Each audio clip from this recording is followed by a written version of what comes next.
Hello, this is Aaron Claiborne with Wisconsin Voices for Recovery. Today I have Brooke with me to share her experience about stigma. How you doing, Brooke?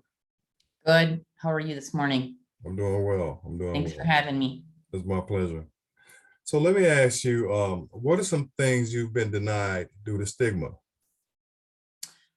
Aaron, that's a good question. I think the biggest thing that I've noticed is the availability and the usage of Narcan.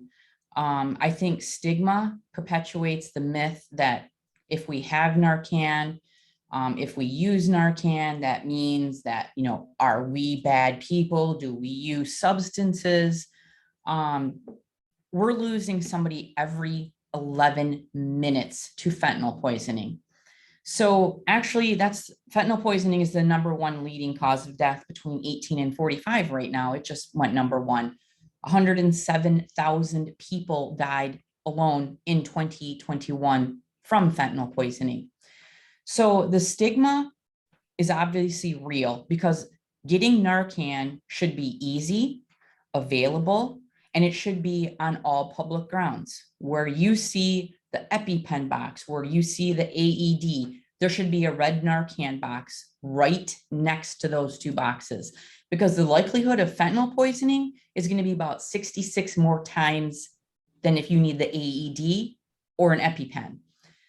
The people that I've talked to that I have tried to either get to carry Narcan or take Narcan, well, I've heard, what if I touch somebody and they have fentanyl on them and they die, or I die.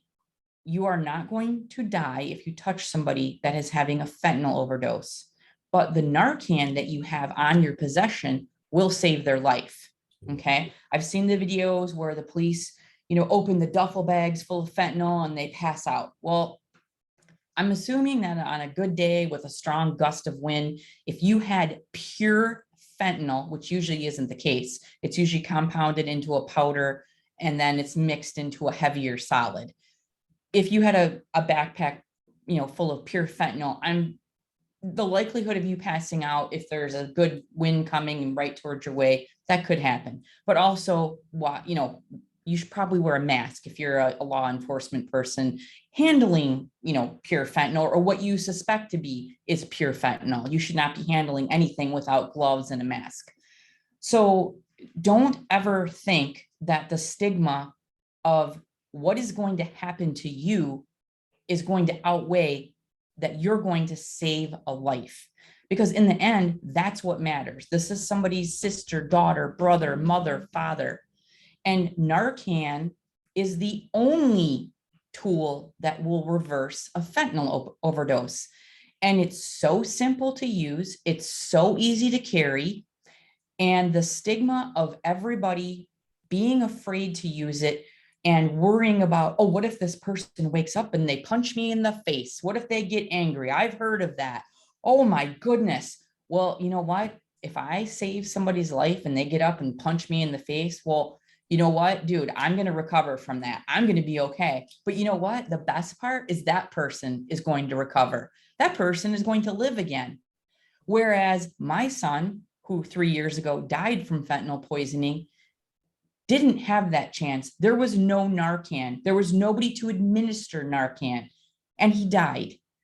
So if we can save a life every 11 minutes just by carrying Narcan, just by doing these simple things and helping somebody else, it requires nothing. And if you carry it in your purse for a year and expires, you know what? Good for you. Come see me. I'll get you another one. Go see anybody. Wisconsin Voices of Recovery will help you. That's the best thing is when you do CPR, you have the tools to save a life. And the stigma of getting Narcan or carrying Narcan, I've heard people say too, the police, what if they find Narcan in my car? Oh, well, what if they do? Okay. You, again, have the tool to save somebody's life.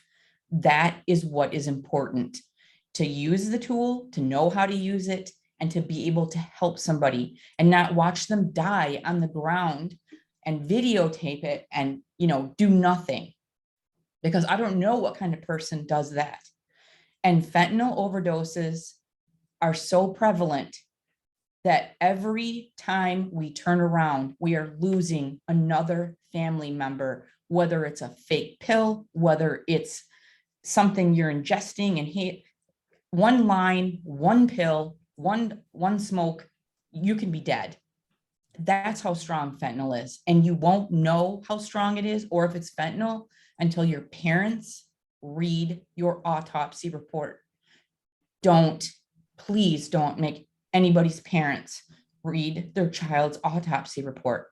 You have the tools, you have the information. If you need Narcan, you come see me, Wisconsin Voices of Recovery.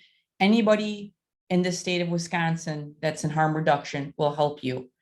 And don't let the stigma of these myths stop you from saving a life. Very powerful, very, very powerful, Brooke. Thank you so very much. You're Really welcome. appreciate it. Thank you. It needed to be heard. It really did. It is. And like I said, I want everybody to know that they have the same power to save a life, that they can do it and it's okay. If you know CPR, carry Narcan. You know, it's that simple. You're not going to die. You're going to save a life though. Yeah. So thank you, Aaron. Thank you, Brooke. Do you have any final thoughts in our last 30 seconds of this interview? I just want to really thank Wisconsin Voices of Recovery.